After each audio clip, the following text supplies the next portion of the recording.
presented by Shivani Recording Studio.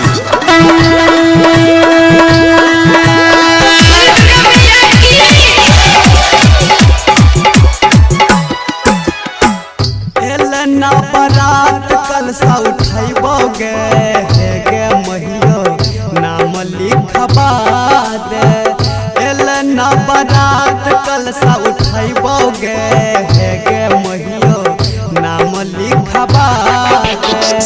नाम लिखबा दे गे महियो नाम लिखबा दे। नाम लिखबा दे गे महियो नाम लिखबा दे। एलना बारात के महीना मागे गे महियो नाम लिखबा दे।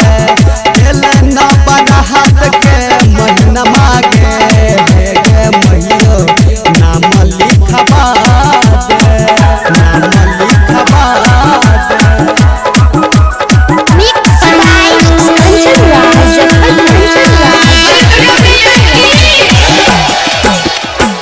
नवो दिन खातिर एले दुर्गा महारानी।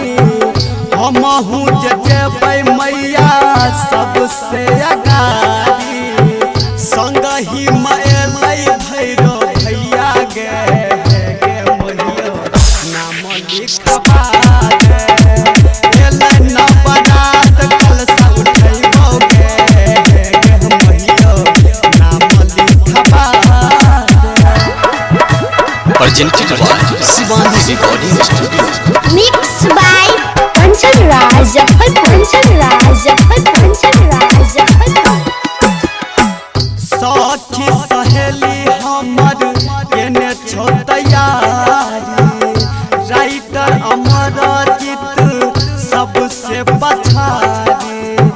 गुडुल के गाना बजेबोगे गे महियो नाम लिखबा दे। हंसके के संग लगा दे गे महियो नाम लिखबा दे। नाम लिखबा दे गे महियो नाम लिखबा दे। नाम लिखबा दे गे महियो नाम लिखबा दे। एलना बारात के महीना मागे गे महियो नाम लिखबा दे।